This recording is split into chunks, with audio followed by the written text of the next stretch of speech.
anxiety and what anxiety is like for me as a 55-year-old neurodivergent mother of 2 young adults who is an elementary school teacher planning retirement. That's a lot of stuff. But yeah, I have been talking a lot recently with my therapist about how I feel. That's what you do when you go to a therapist, right? But I've been really focusing in on this feeling of where my anxiety is coming from. And since we've been talking about it recently, I came to the awareness that I've kind of lived my whole life being anxious, and I didn't know that before. I didn't know. I thought that, and if my eyes are darting around all over the place, it's because I'm filming on my iPad in vertical mode, and I can't figure out where I'm supposed to be looking. So I'm with you. I just don't know where to look. I can't figure out where the camera is. So don't mind me. I'm not going crazy. Oh, and by the way, I'm having dinner. I have a bowl of scrambled eggs and I have some tea right here. But anyway, I'm talking about anxiety. And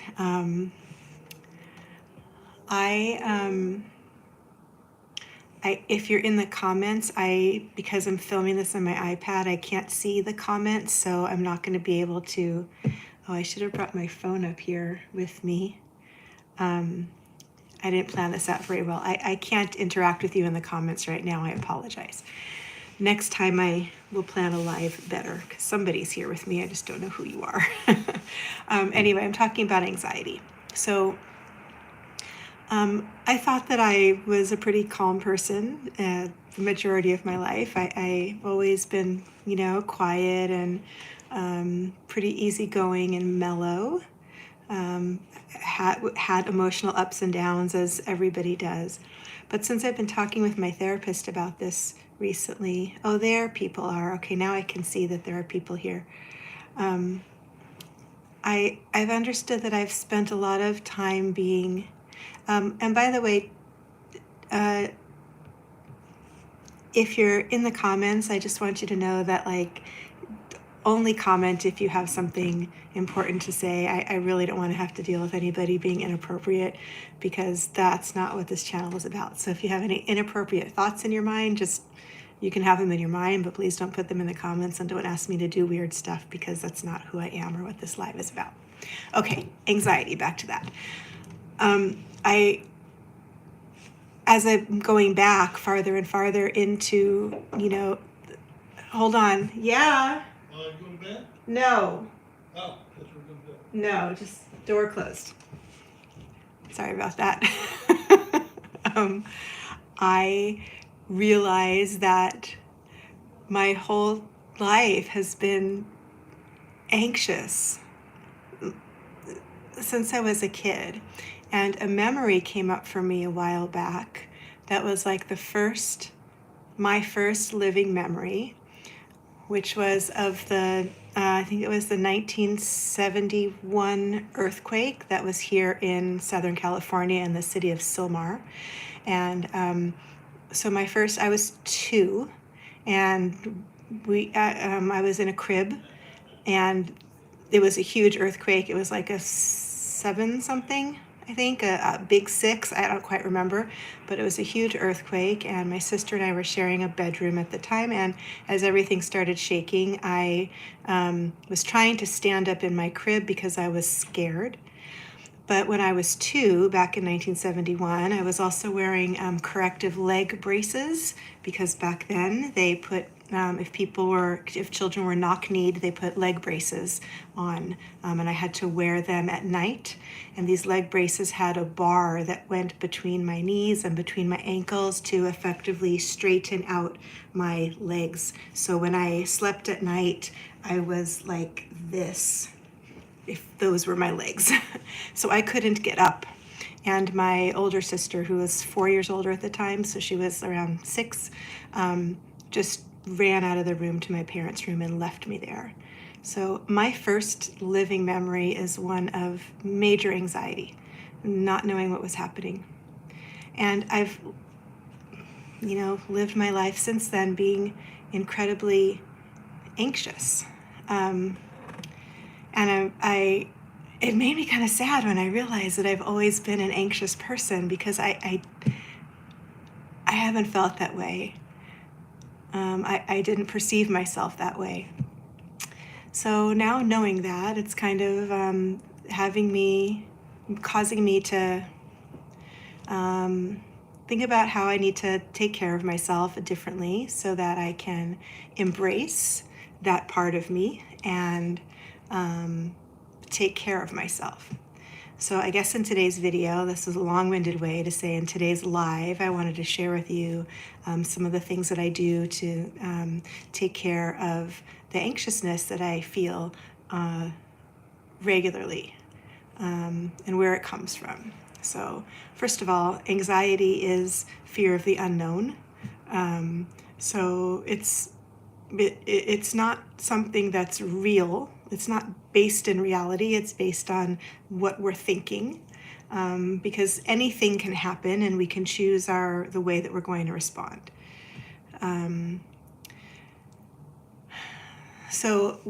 That said, I know that I can either choose to handle situations in a calm way, or I can handle situations in an overly emotional way. And when a situation is over, I can either ruminate over the situation. Did I handle it well? What if it happens again? What did people think about me? What do I think about myself? I can ruminate, or I can leave it and just move on to the next part of life. So those are all kind of different offshoots of what I know about my own anxiety. But what I do to take care of my anxiety, that's what I'm trying to talk about here. So many things I'm learning are important. I'm learning that making sure I sleep well is important, making sure that the overall things to take care of my body. Those things are important because we have to live our life from a good set point, So sleep, as I said, getting sunlight is important. Movement is important. What I fuel myself with is important. And once all of those things are done, if there's still anxiety in me, then I have to go to the next level. So that would then require things like meditation and journaling and talking and supplementing. So right now, for example, I am eating dinner, and I have a bowl of scrambled eggs with some butter, because I've recently learned, and I want to say that I am not a doctor, so this is just what I've learned for me, and if you've learned something different for you and want to go about this differently, please do. This isn't medical advice, this is just what I do. I've learned that, especially in women of my age, we need a high animal fat diet, because animal fat is necessary for our hormone function and for our brain function. And without the proper amounts of fats in our diet, all sorts of things can start to happen, like anxiety and depression and dementia, and later on, cognitive decline. So part of the way that I take care of myself is by eating a high animal fat diet. And I'm having tea. This is not caffeinated tea, especially not at this hour of the night. This is a bedtime tea, in fact, a calming tea. So I'll have some tea at night if I'm feeling especially anxious about whatever. I drink plenty of water during the day. And I also realize that as a woman who's feeling anxious at 55, some of that has to do with my hormone loss. I'm postmenopausal, so my estrogen levels are completely tanked, and I need to replace that, because estrogen is also a protective hormone for women's bodies. We didn't originally live this long. So taking care of oneself after menopause wasn't a thing, because way back in the early days, we died in our 30s or 40s or after childbirth. So I take bioidentical hormone replacement therapy, and I will likely take that for as long as it's available for me to take. And that helps keep me generally feeling calmer and more focused and less brain fog. And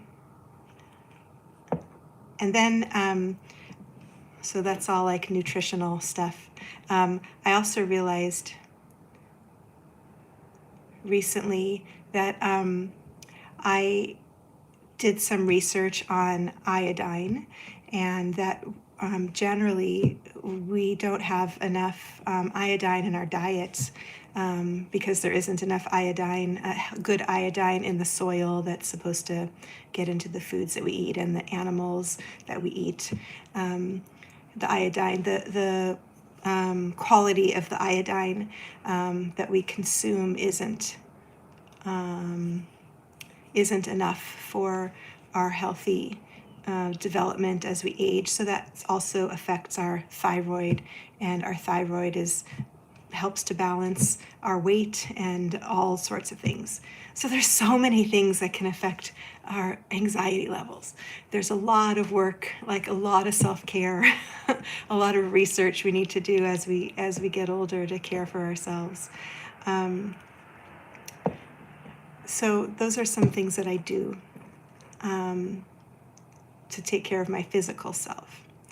Talking here on YouTube has been a beautiful way for me to handle anxiety for multiple reasons. One, it's a place where I can just go and talk to myself.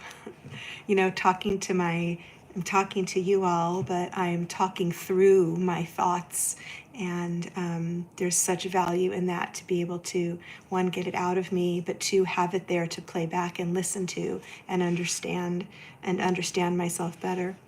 YouTube has been good for my anxiety also, because I've met some really fabulous people, men and women, who are like-minded, who are highly sensitive, or who are autistic ADHDers, or who just appreciate the, slower paces of life and finding those slower modes. And I've made some friends that I communicate with off the platform. So that's been really good to settle my anxiety and to help me to feel better. I'm talking about eating my dinner, and I haven't really eaten any, so excuse me. It's not going to be ASMR, but I do need a bite of food.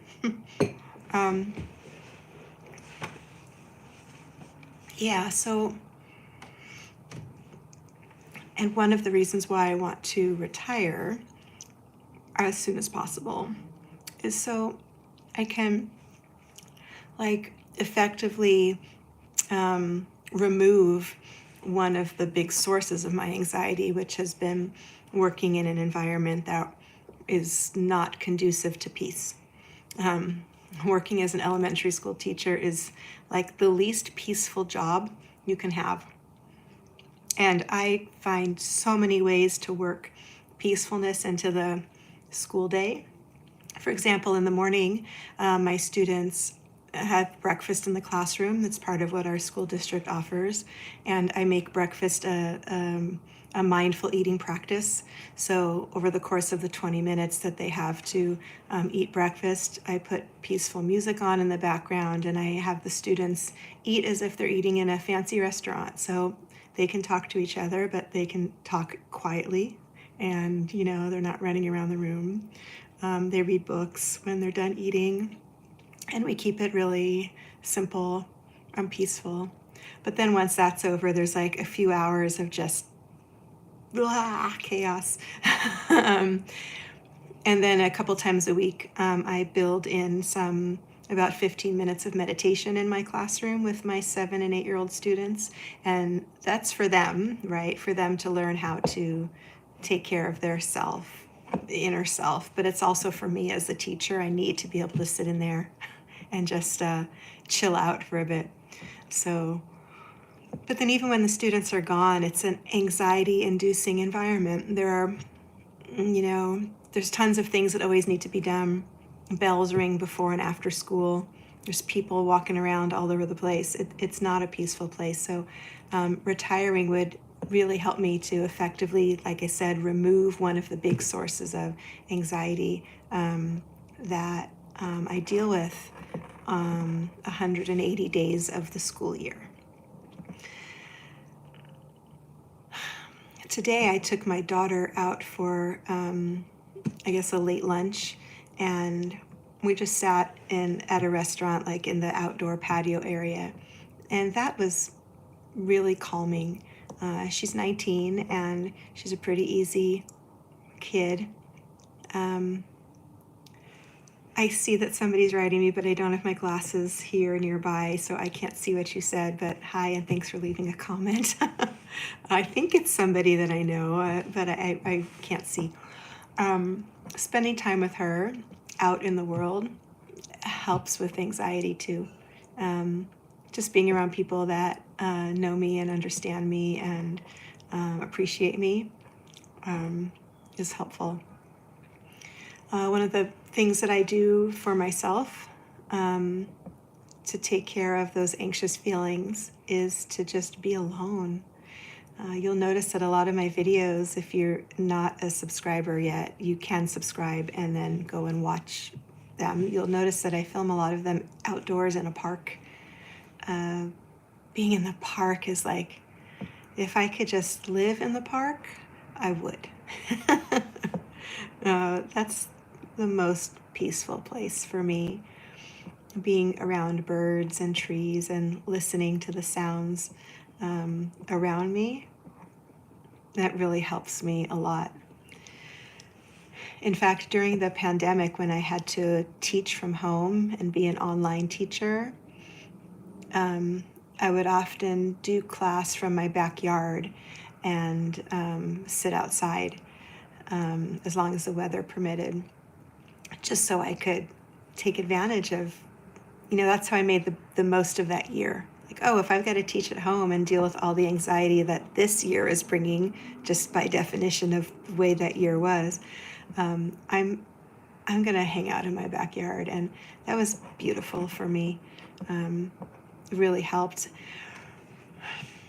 And then I nap a lot. Napping is a beautiful thing. Napping is just, like checking out of the world for a while and allowing the dreams to filter in. Dreaming resolves a lot of stuff for me, and I'm very focused on understanding my dreams and what they're trying to tell me. So sometimes I just want to take a nap just so I can get some clarity, because I'll wake up and be like, okay, now what was that? What was the message there? Oh, it was that. In fact, just I think it was earlier this week. Today's Sunday, so like on Monday or last Sunday, I woke up in the morning and from a very vivid dream, and I had this feeling that like went down the center of my core, like my core.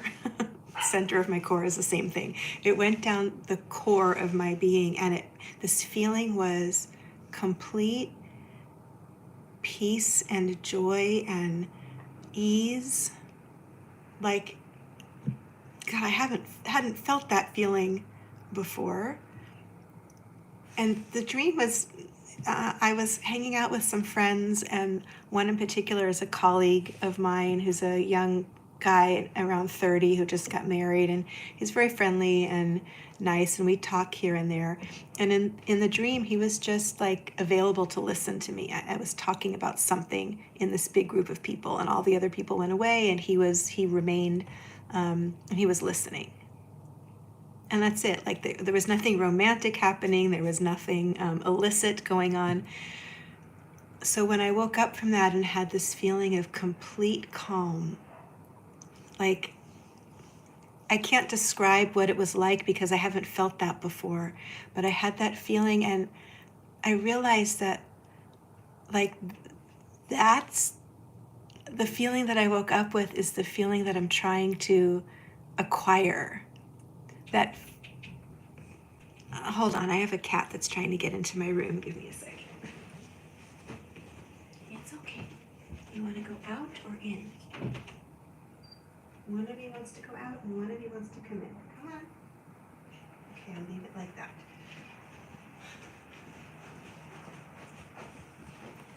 Okay, sorry you saw a messy room and my whole self there, but I needed to deal with cats. This is the real Jen Beautiful Life Sage. Messy room, flannel, slippers, cap because it's cold. Anyway, that feeling of like complete ease and peace is the feeling that I want to achieve. I want to feel that. And I haven't felt that before. So I think that the dream was kind of like solidifying for me that the path that I've decided to go on right now of like working toward going through the steps of planning my retirement is the right path. Like that's what that dream was. And then since then, I've been taking a nap here and there throughout the day because I want to replicate that feeling. I want it to come back. And I haven't had it again. I haven't had it since. I haven't woken up with that sense of calm. I wish I could put like words to it because it was so much richer than that. I felt like lifted. I felt floaty. I felt like the way you feel when you exhale from, like as soon as you exhale from a long breath and you're at the end of the exhale and it's just quiet and peaceful. That's what it felt when I woke up from that dream. So dreaming helps me with my anxiety. I don't know what conversations are happening down there. But I hope that something that I'm saying is helpful to you all. And if not, it's just me talking and you're here because you saw that a live popped up and you were interested to know what was going on. I've noticed that people do a lot of interesting things on lives. Some people sit and cry about all the stress that's going on in their life, and some people teach and give a slideshow presentation, and some people just talk about their day. So my channel is still kind of becoming something, and I'm just experimenting with different things that feel good to me. So tonight I had this on my mind and I wanted to share with you some things about it. I do notice that people have been eating on their lives. Like if you know Gooby and Dooby, I don't know what his real name is, but he's a Korean American ex-neurosurgeon who quit his job because he didn't feel like it represented, was truly representing himself, or that career was appropriate for him anymore because he didn't believe in what he was doing. So he quit, and now he's making YouTube videos and he has a huge following. And so he originally started just like going on walks in nature with his dog and talking, and then lately he's been home cooking food and then eating while he's doing a video. I don't think his are live, so and he's just like sitting down with friends talking, and I'm having a hard time here. Like I really want to eat my dinner, but this is an anxiety thing, but I feel like it's not appropriate to eat while I'm talking with you. Although thousands of people do it on YouTube. So you know what? If you guys don't like it, you can leave, but I need to eat my dinner.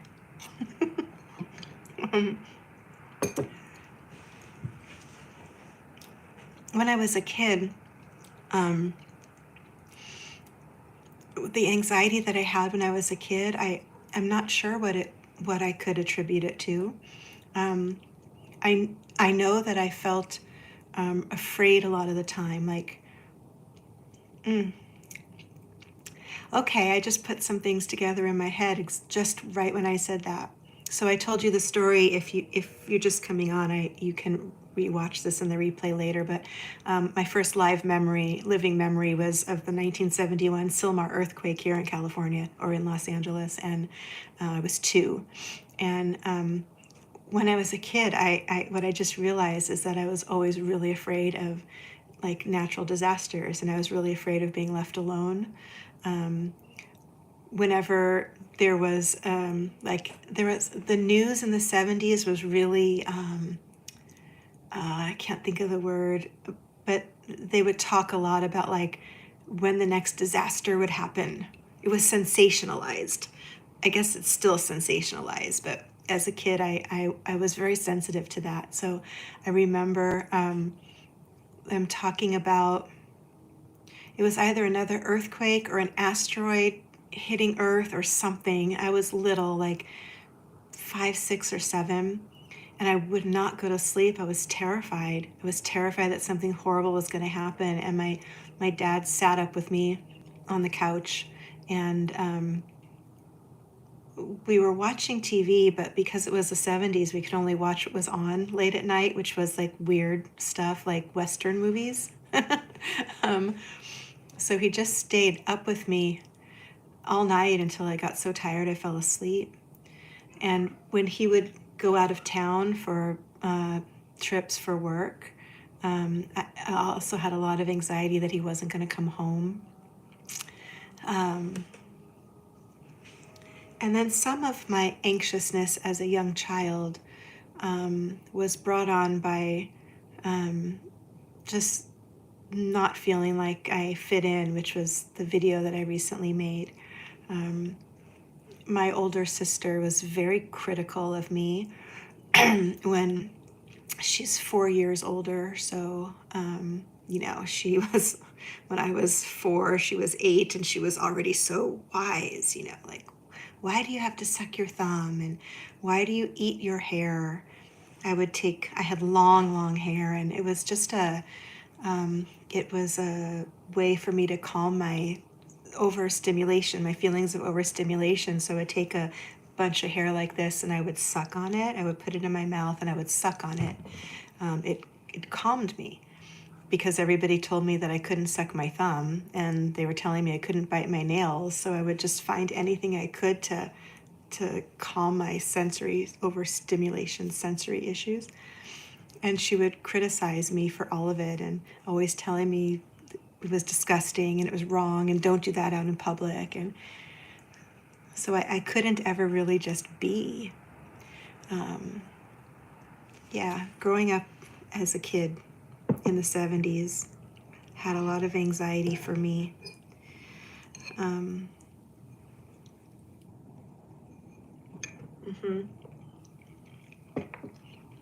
now I'm really trying to unwind a lot of that anxiety.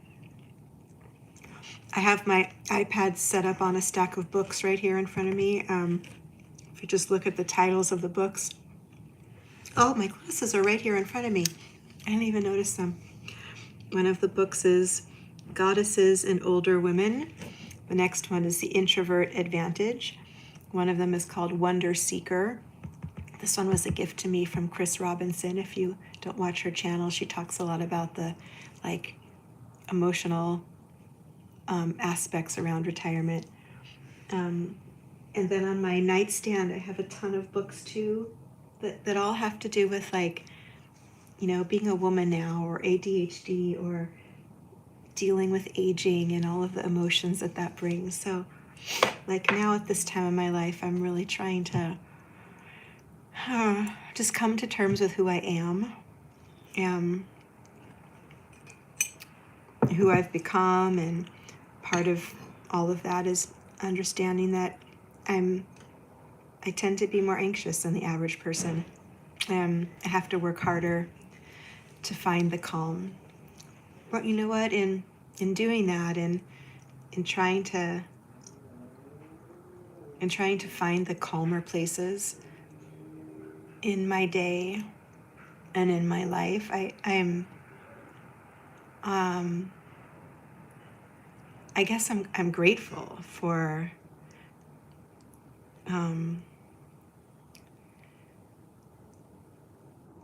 yeah, I got to be grateful for those experiences of my childhood, because they've informed how I need to take care of myself now, right? I wouldn't know that I wouldn't have been guided towards eating a high-fat animal-based diet if I wasn't looking for answers for how to take care of myself. And I wouldn't know that I needed to be out in the sun for 20 minutes a day to know that I needed to do that to take care of myself, my anxiety. And if I didn't have those experiences as a child, I wouldn't have known that I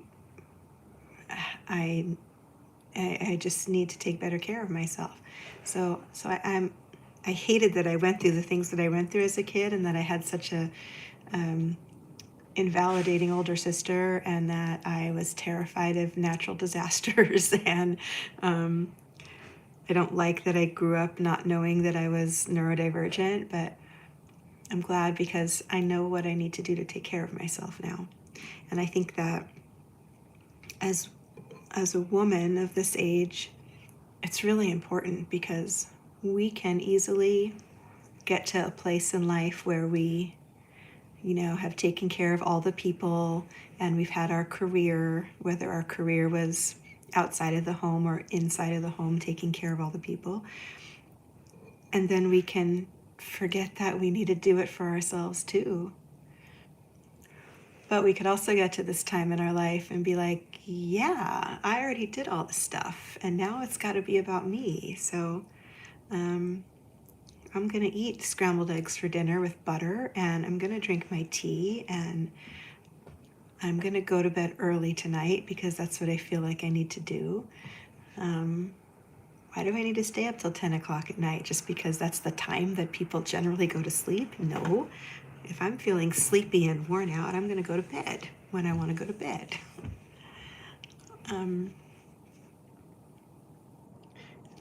Yeah, so this was just me chatting with you about feeling anxious in the world and how I take care of it. I think that's all I need to say. I just wanted to come on and chat a bit. I still cannot eat my food in front of you. I don't know what that's about. Oh my God, there's like other YouTubers that just sit and eat. I feel like it's such an inappropriate thing to do. And it's not. It's like, I gotta practice this. My next live is gonna be, I'm just gonna eat and talk, and if you like it, you like it, and if you don't, you don't. Ooh, 3 people just logged off, so 3 people didn't like it. That's funny. Anyway, okay, I think that's all I have to say. I'm going to eat my dinner. Thanks for being here, whoever these last couple people are. I appreciate you hanging out with me. If you just logged on, sorry, I'm ending now. Try to catch me another time. Watch some videos. If you're not subscribed, go ahead and subscribe. Be a part of my group of people who I'm starting to get to know and love. See you soon. Bye.